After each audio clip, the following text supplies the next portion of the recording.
KC, we run the ring, we run the yard, we run it all. Kansas, what you screaming out? KC, we run the ring, we run the yard, we run it all. Kansas, what you screaming out? What you screaming out? What you talking about? What you screaming about?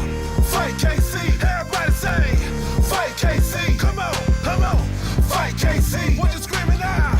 Fight KC, what you talking about? Fight KC, come on, fight KC. What you talking about? Welcome fans to another edition of the NWL Kansas City. I'm Ben Miller, and conspicuous by her absence is the lovely Marty Bell. She's on vacation. She'll be back next week. But my co-host for today is the one and the only Michael Strider. Can everybody hear me? Can everybody see me? Now, you know the Marty party is off this week, so they decided to actually bring somebody in who knows a thing or two about pro wrestling. So who better to call than the black belt of pro wrestling himself, Michael Strider. That's right, Michael, we've got a great hour of professional wrestling action despite the fact that you're here. And we're gonna kick off the show with the Howletts taking on the End in a tag team match that's sure to please everybody. This is where you talk about Ken Dharma versus Hans Ruger. Pass. Well, we got High on Life Ken Dharma, who's going to take on the Austrian horse Hans Ruger in a submission match. And in our main event for the evening, we have Jeremy. Allow me to field this one. In the main event, as he always is, the Monarch, Jeremy Wyatt, one half of the foundation, goes against the recluse, the mystery mammoth man, Jack Foster. So that's right, folks. We got the gigantic main event. Some are saying it may be one of our final I-70 series matchups, and that's between your man Jeremy Wyatt and Jack Foster. But let's talk about the Howletts taking on the End. Now, the Howletts have been dominant of the tag team scene here in the NWL for quite some time, and they're going to take on the End, who we haven't seen in a long time. Well, the End are doomsday preppers, and I hope they prepped a lot, because this match might just be doomsday for them. That's right. Let's go down to ringside and check out the Howletts taking on the End.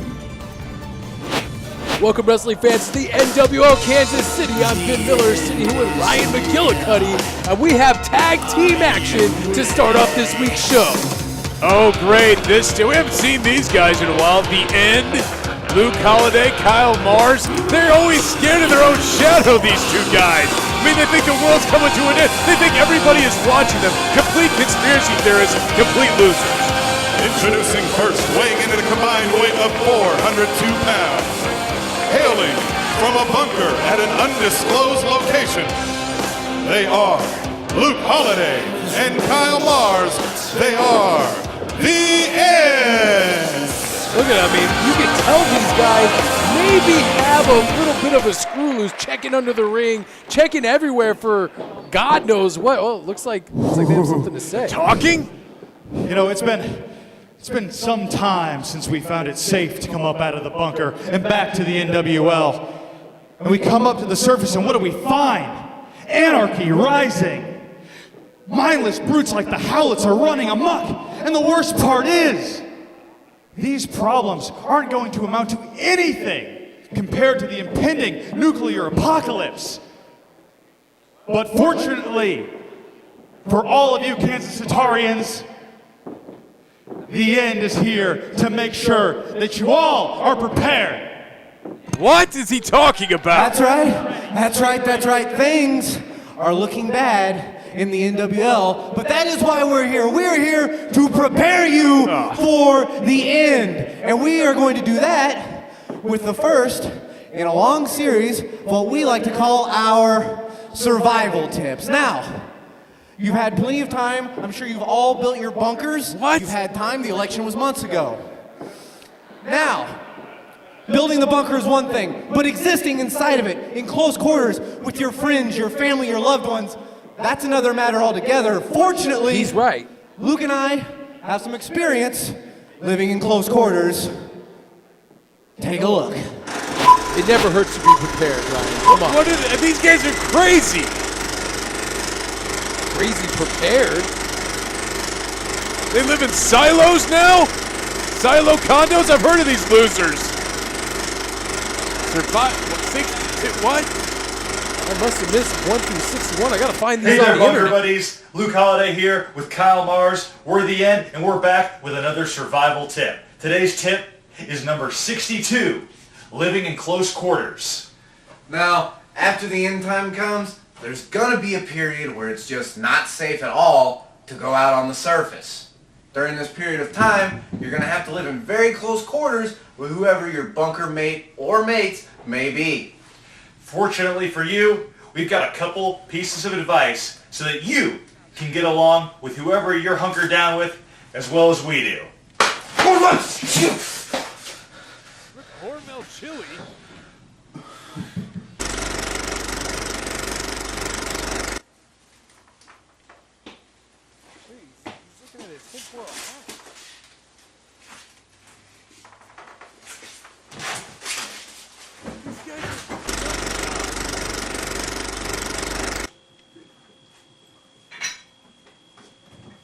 Getting a little workout in there.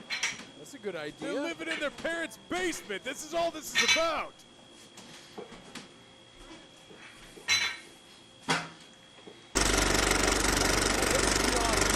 Ryan, you could benefit from that. I'm very blunt and honest.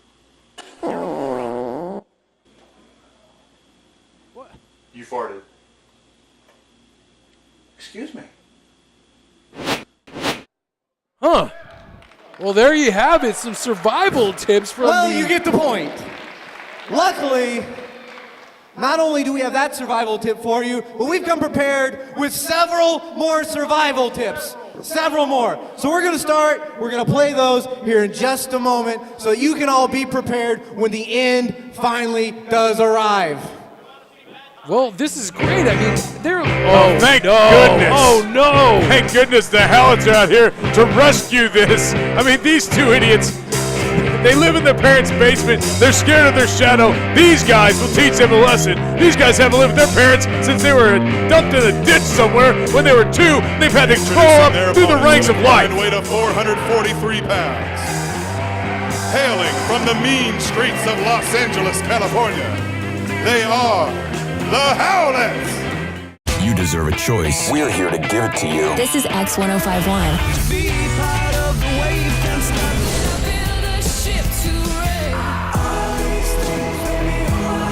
More music, less talk, all day. 105-minute nonstop X blocks at 8 a.m., noon, and 4 p.m.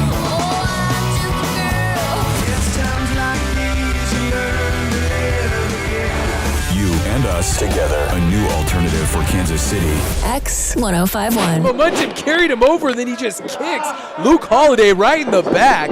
Going for a cover for him across the bridge of the nose. 2.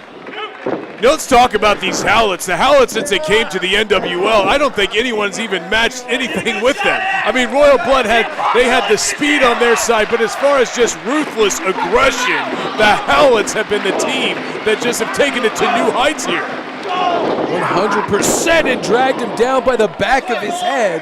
Slams him hard in the center of the ring, does Leo Howlett. Here comes Marco. Leo Howlett definitely the more outspoken, but I believe that it's probably Marco. Here's a nice double team offense by the Howletts, driving that leg in a series of knee drops and a big splash and a back senton. Going for a cover. Here is Marco. 2, no. Well, Kyle Mars didn't run in that time and hit him in the back of the head. Maybe he learned his lesson. But anyway, Luke Holliday in the corner. Oh, look at that chin breaker on Marco. But gets the blind tag. Here comes Leo.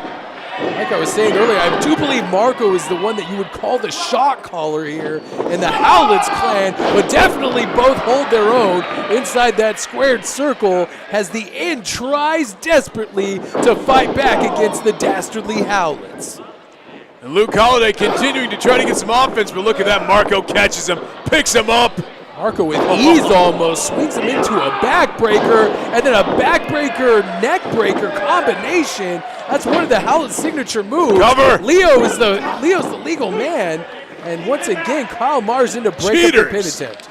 You know, for somebody that wants to be so paranoid about people watching them, they certainly like to get involved in these matches all the time.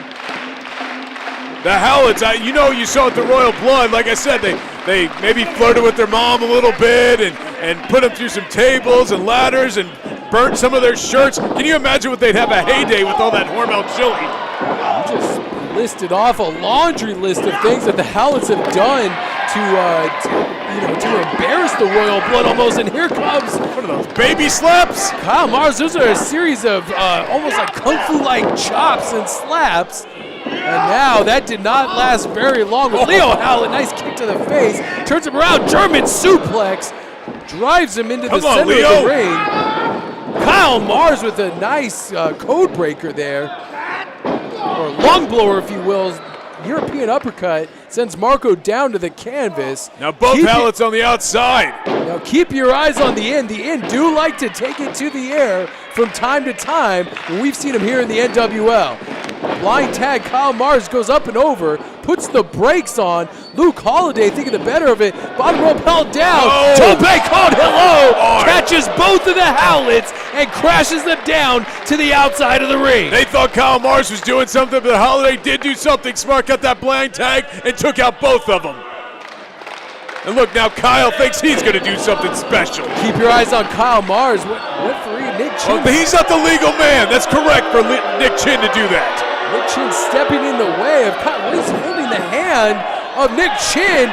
Walking the top rope. Why is Nick helping What is he doing? Kyle Mars, acai moonsault from the top rope. Takes out all three members in this tag team contest. Well, give Nick Chin the assist there. Why is he holding his hand, letting him walk that top rope? I don't think Nick Chin knew what he was doing.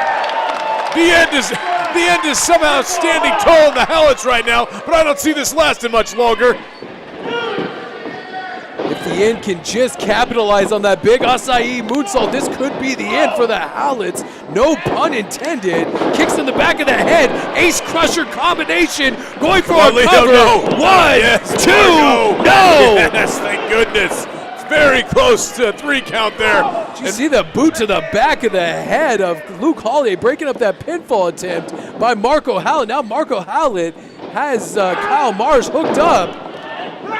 Oh, hard elbow shot to the face. That was just a hard right hand. Here we go. Fancy about that. And now Kyle Mars trying to clothesline Marco Howlett over the top rope. He did not get that all the way through, but here comes Luke and Leo. And now Luke going to work on the other Howlett. This is horrible. Kicks him right in the back of the head. Now, attempted a pump thrust kick. And Luke Holliday just catches him with a nice knee to the chin. And what is they trying to get dumped to the outside? Luke going to the outside now. Shoulder right to the midsection of Leo Howlett, up and over with the sunset flip attempt. Leo, and he hooks him down. Oh, he's holding his hands on the outside, and that's a 3. That's a 3. The Howletts steal one from the end. The Howletts know exactly what to do. The Howletts, Marco and Leo, they hold down the end, they get the 3 count, and that's what they get.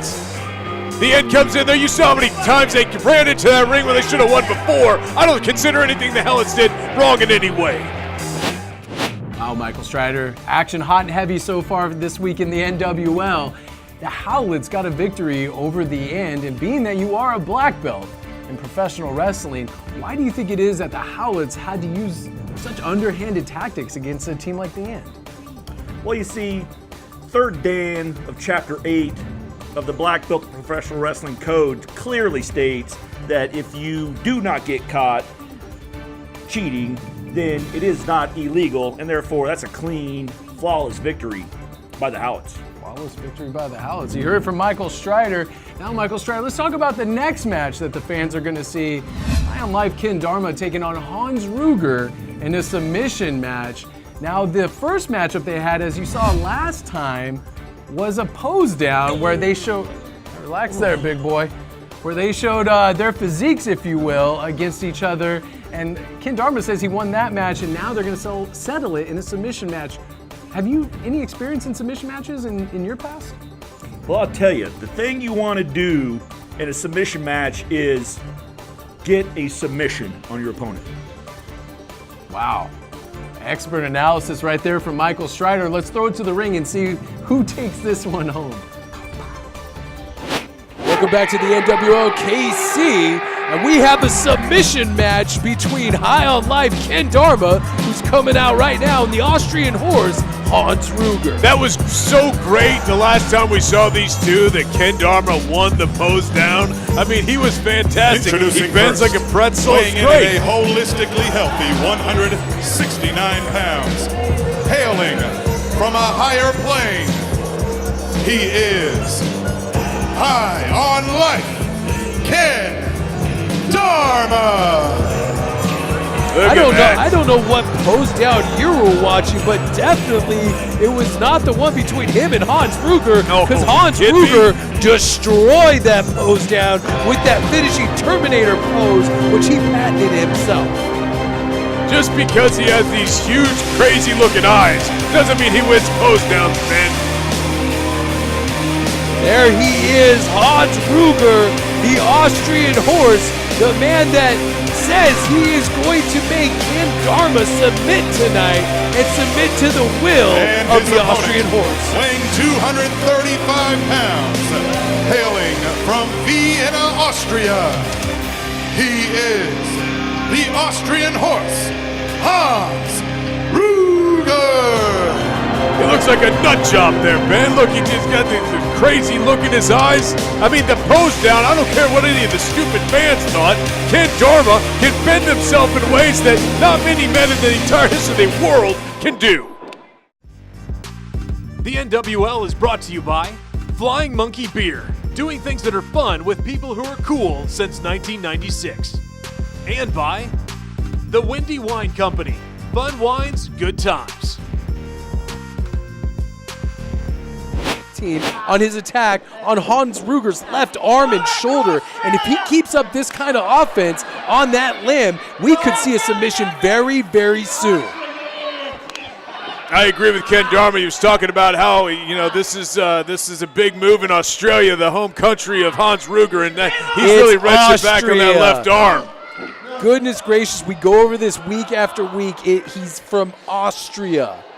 Hey, I'm not a geologist. I don't really care where these countries are. All I know is he's not from here, and Ken Dharma is. And that's another reason Hans Ruger a little suspect to me. Okay, Ken Dharma may be from the United States of America, but he's definitely not on the same plane as we are. You ever had a conversation with the guy? Yeah, he's a little out there. He's celestial, but look at this. Look at him bending Royal into octopus. this pretzel. A royal octopus variation, if you will, really reaching back once again. Did you learn this? Did you learn how to get out of this at the Arnold Classic, Hans? Huh?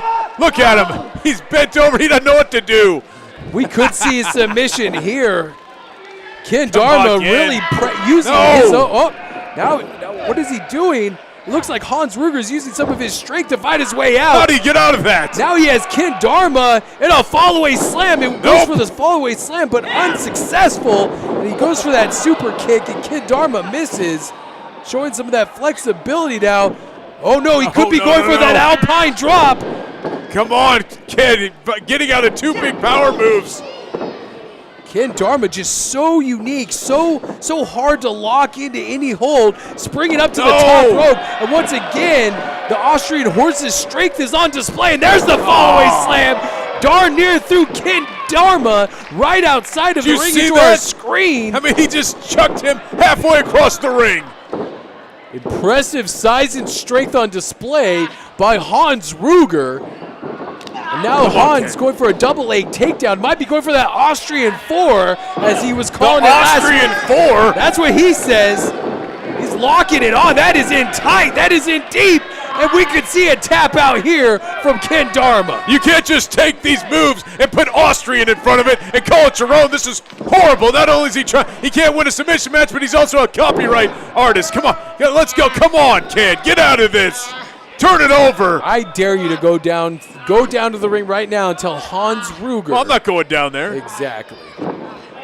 Oh, there now we have a rope break. Ken Dharma wisely making his way to the ropes. That figure 4 could snap his patella right in two, and he'd be on the sidelines for a long time. Look at the massive legs on the Austrian horse, Hans Ruger. Oh, look at that nice split. See, he can just bust out stuff like that and just takes the leverage out, and there goes Hans, dumped to the outside. Now that you're a practitioner of yoga, you think you could do the splits like Oh, that? no. I've ripped many a pants trying, though, Ben. But, I'm working my way there because, I want to be the same level of happiness as Ken Dharma. Maybe not happy right now, though. Come on. Look at that. Cravat is locked on He's outside. tight, and he just drove him He's face outside first. the ring. And there's that cravat He's outside lock. the ring. That doesn't count. He's outside the ring. No, that should count. This is a submission match. It doesn't say that. It's not falls there. Submissions count anywhere. There's still rules. Oh, unbelievable. He was tapping out. He was tapping out to that cravat lock. Excellent job by Nick Chin. Oh, now you say Nick Chin does an excellent job. Oh, and he's just, Nick Chin, the back of his head just collided with the security railing. Poor Nick Chin made his first good call of his career and then gets thrown into the guardrail. It's horrible. Oh, no, we've seen this before. When Ken Dharma slithers under that ring, he usually comes up with something out of his bag of tricks, and there it is, the kendo stick. A kendo stick? Where'd that come from? We've seen, you know where it came from. It came from Ken Dharma's house because he likes to use it against his opponents lately. And look at that, a rake right across the eyes of Hans Ruger. Get that kendo stick. Nick Chin's not looking. I am like, Ken Dharma just racks. There's that. He hit him right across the shoulder. Notice how that was a called shot by High on Life Ken Dharma as he slithers back into the ring, trying to get. Drives Hans Ruger into the mat. Yes, he chucked that kendo stick right on that left arm of Hans Ruger. He's it's Dharmageddon! It's Dharmageddon! He just locked in Dharmageddon after that hit, and that's it. Hans Ruger is forced to tap out, and this match is over. High on Life wins again. He submits the big Austrian. After that kendo stick shot to the arm, and he was working that arm over the entire match. Dharmageddon gets him to the pay window here tonight in the NWL. High on Life Ken Dharma scoring a much impressive victory over Hans Ruger. I'm seeing a thread in all these matches, Ben. Somehow, some way, a kendo stick is just around ringside. I don't know how it gets there. Some kendo stick fairy leaves it around there, but Ken Dharma's able to use that when Nick Chin is out cold over there by the guardrail thanks to Hans Ruger putting all his weight into Nick and throwing him into the guardrail. And now Ken Dharma uses it and he gets the victory. Well, there you have it. High on Life Ken Dharma did what I suggested he would have to do to win that bout, and he secured the submission. So now it's time to dumb it down a little bit, take it away from the black belt of professional wrestling, and throw it over to a little bitty white belt. Over at Mission Control, Mr. Ben Miller. Welcome to the NWL Control Center. I'm Ben Miller, and we're going to talk about Niles Plonk taking on the Blue Tornado from this past week's show. Now, as you saw, Niles Plonk used the bow and arrow that Lakota Warrior usually uses to help secure the victory, and then he hit that uncorker, and it was lights out for Blue Tornado, made quick work of the Blue Tornado, but unfortunately, he had his servant, for the month that is, Lakota Red Cloud, beat up on the Blue Tornado after the matchup, which I believe is uncalled for. But he thought it would be a nice little icing on the cake if he were to humiliate the young Blue Tornado a little bit more. Let's go to Niles Plonk and see what he had to say after his matchup. Marty, tonight was a spotless victory for Niles Plonk. It was a flawless victory. And don't blame me for my opponent. Kind of like this glass, I have someone picking my opponents for me. And unfortunately, they're not flawless. By the way, can you please take the spots out of this glass? And maybe perhaps use a little bit of class and dignity and find me an opponent that is worthy. Cheers, Red Cloud. Cheers.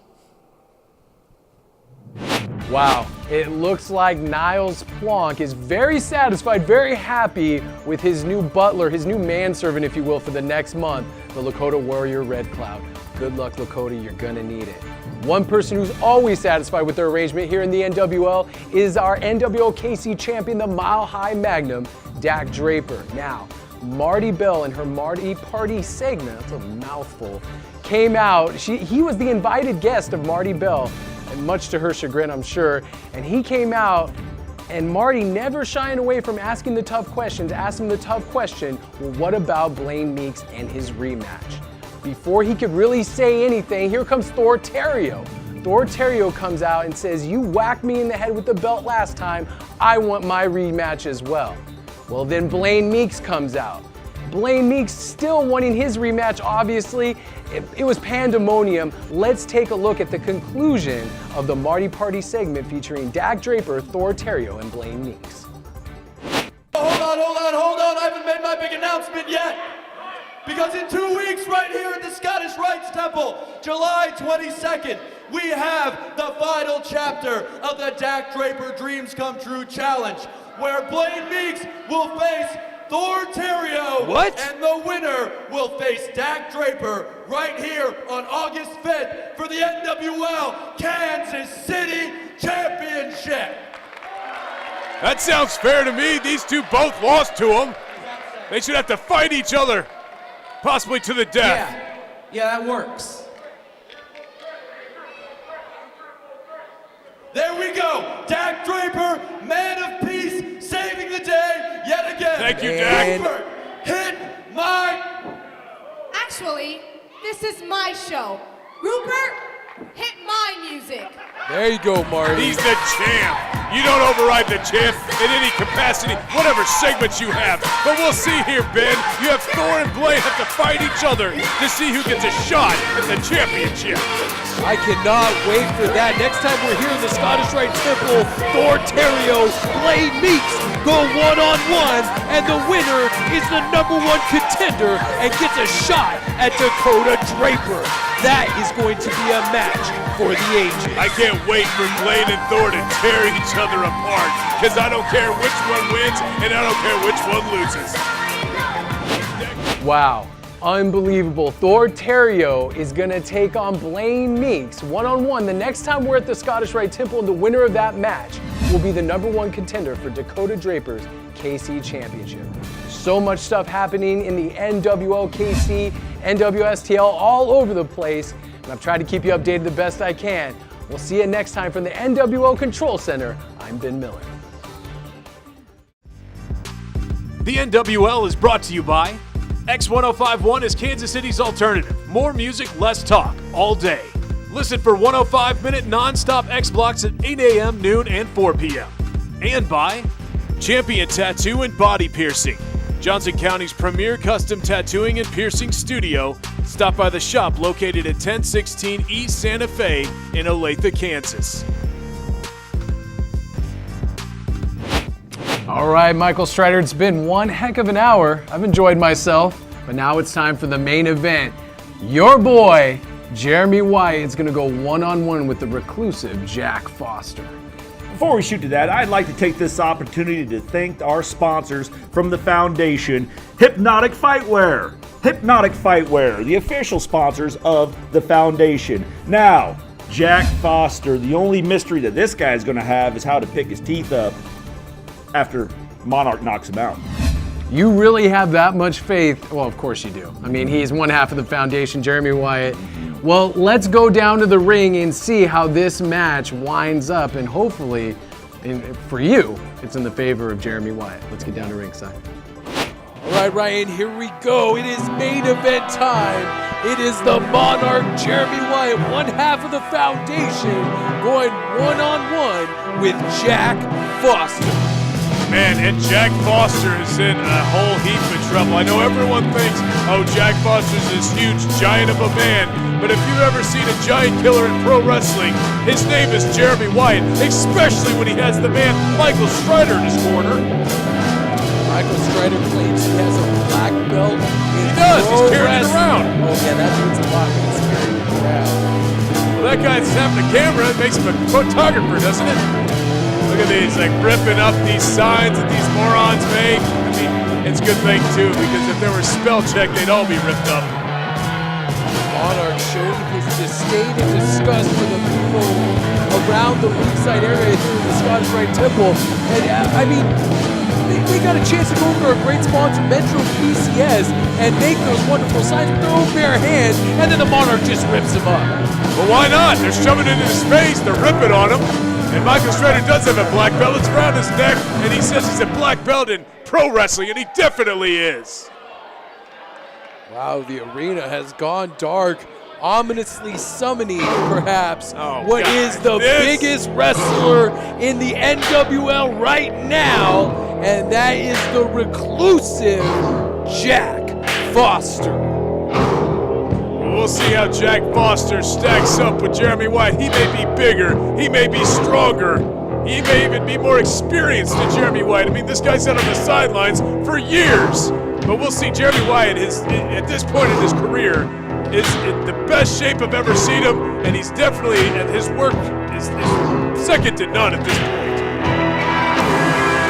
I think for sure somebody at this commentary desk is going to be rooting for Jeremy Wyatt. I have a feeling that it's not me, it's my partner, Brian McGillicuddy. But there he is, Jack Foster, with that look on his face. I'm telling you. Scary looking, that's for sure. Absolutely. Every time we see Jack Foster, I'm more and more impressed. This guy is not only one of the biggest guys here in the NWL, but he might be the meanest. Well, he's definitely angry. We've seen him talk about this is not pro wrestling. He is pro wrestling, and we'll see what he can do with Mr. Wyatt. And here are the introductions by Tim Ray. Once again, this match is scheduled for one fall. Introducing first, accompanied to the ring by Michael Strider. Yeah. Weighing in at 191 pounds, from Kansas City, Missouri, he is the Monarch, Jeremy Wyatt. Yes. Ben, stand up. Come on. One half of the foundation, no doubt, undoubtedly one And of his the best opponent, wrestlers in Kansas weighing City. in at 284 pounds, hailing from Blackwater, Missouri, he is Jack Foster. Jeez. Can this crowd be any more biased? But it's definitely going to be hard for someone like Jack Foster to land that size 16 boot across the face of Jeremy Wyatt or to chokeslam him if that left knee cannot function. If he cannot stand, he can't do any of his offense. You're absolutely right, and he's already quivering on that left leg. I mean, Foster, look, and he's tough. He's screaming for some more hits. He's telling Wyatt to come on, and Wyatt's obliging him, firing lefts and rights into the face of Jack Foster. Jeremy Wyatt, nice swinging neck breaker. Nice. What velocity on that neck breaker, going for a cover. I love when Jeremy Wyatt covers a man with that forearm on the face, just scraping it across the nose. Now he's continuing to go to work on that left quadricep, that left kneecap of Jack Foster. That could really knot up the quads. If you keep kicking away at the quads like that, he can knot up those quads real good, and it's going to be hard for Jack Foster to get back up to a vertical base. You're absolutely right. Like I said, the only shot he really has is to make sure every move he makes makes logical sense. Look at that, Foster still has enough strength to just mule kick him to the outside. Kicking Jeremy Wyatt off of his legs. He definitely does not want this onslaught to continue on his legs. And now he lands a hard knife-edge chop across the chest of the Monarch.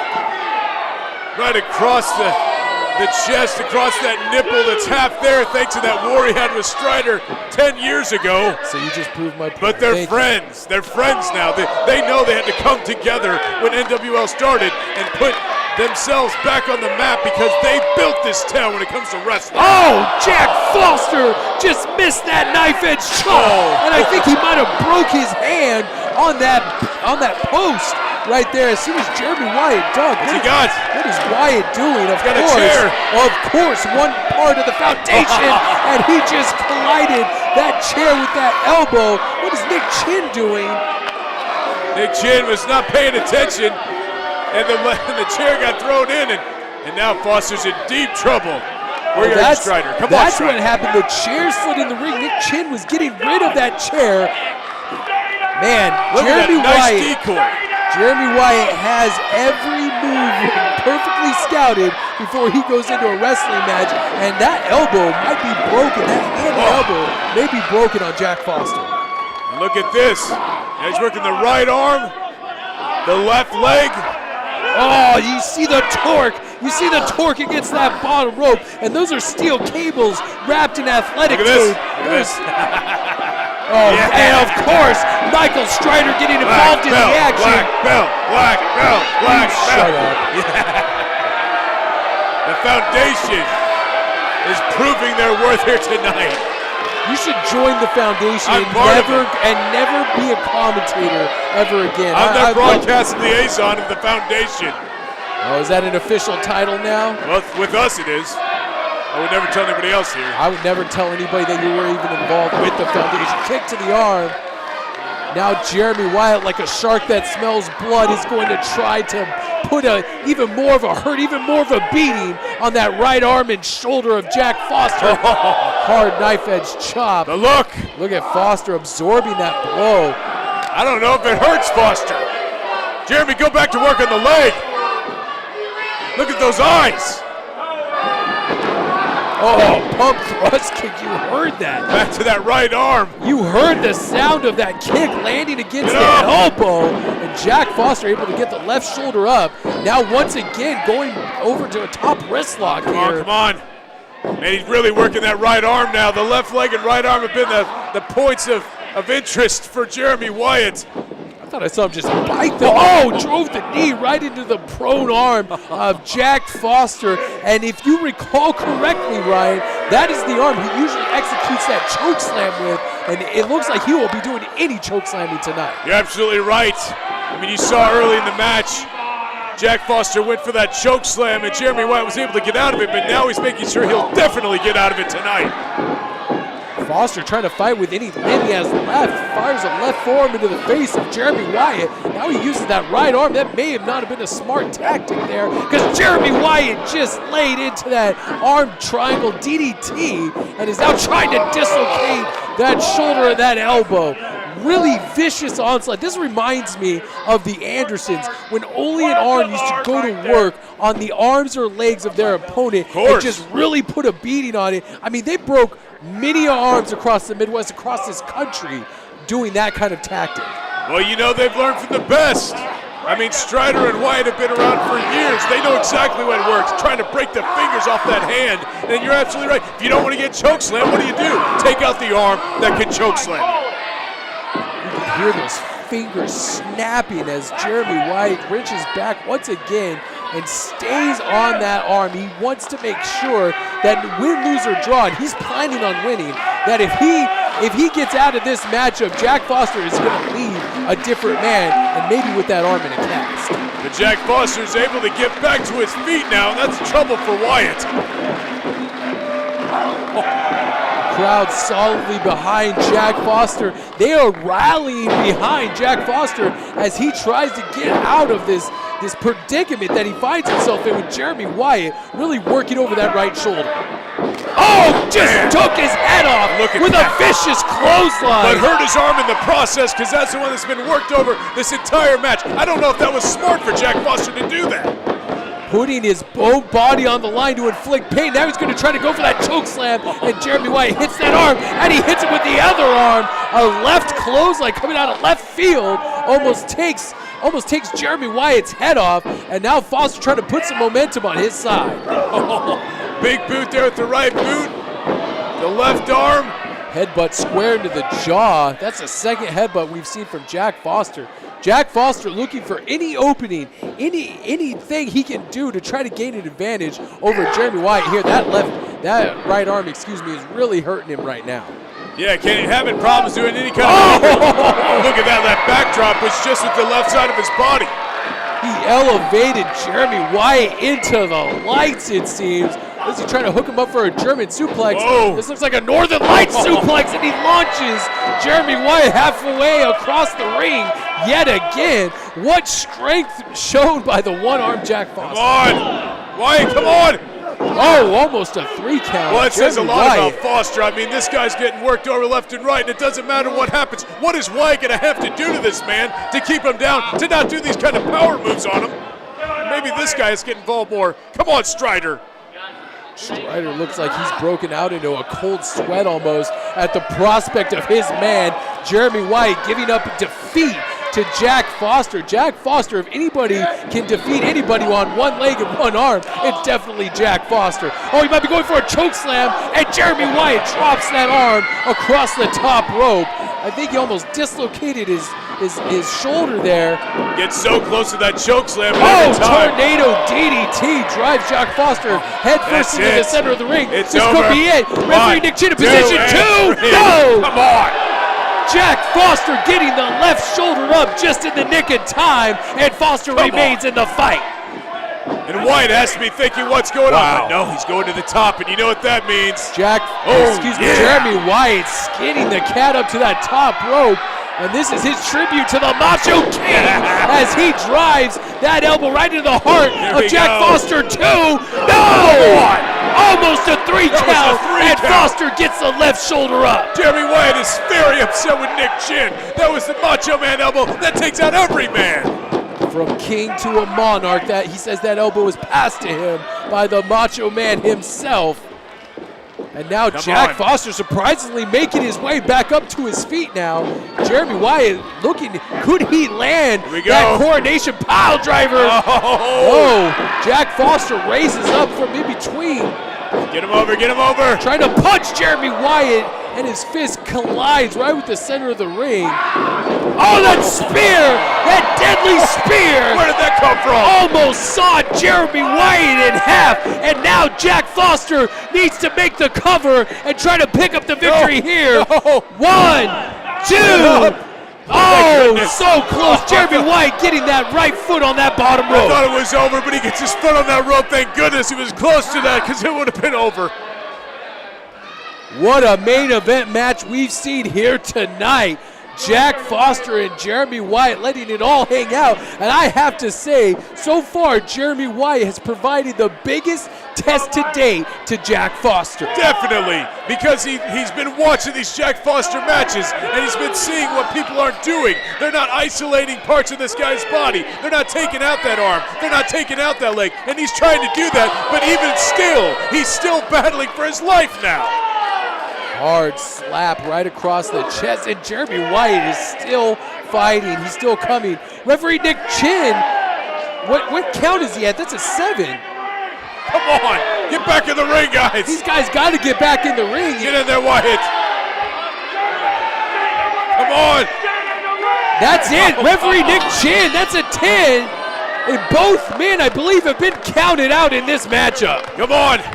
Wyatt's in first. Both competitors have failed to meet the 10 count by the referee. The result of the match is a double countout. That's a double countout. Well, Wyatt didn't lose, but he didn't win either. But I don't know, maybe he's going to win the war here. Elbow back elbow to the face of Michael Strider, trying to stick his nose in Jeremy Wyatt's business, of course. Yes. And here comes nice Jack Foster just hit Michael Strider with that right hand. What is it? The match is over. Why is he attacking Wyatt? Oh, Wyatt has that ring bell.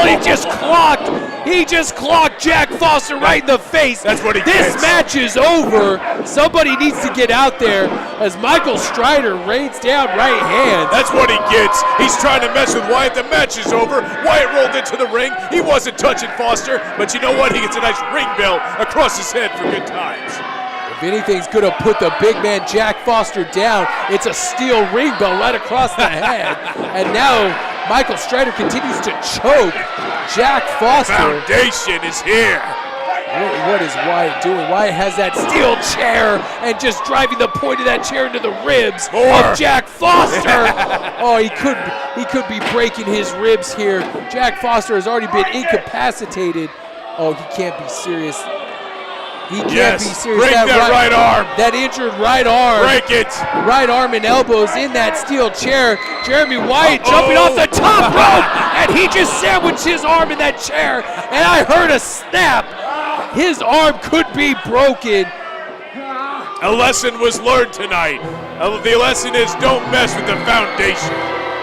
Jeremy Wyatt and Michael Strider, the foundation, have made their point here. Win, lose, or draw, they're out to injure people here in the NWL, and they might have just broken the arm of Jack Foster. I don't think Jack Foster's going to do much with that right arm anytime soon. No choke slamming, no big punches, nothing. He's not going to be able to go home in his little forest house and type up his next manuscript because the foundation just took him out of action. They'll have no fury like the scorned Jack Foster, and I do not want to be the foundation. If you have an angry big man heading your way, they better head for the hills, Ryan. For Ryan McGillicuddy, I'm Ben Miller. Good night, everybody. We'll see you next time here on the NWL Kansas City.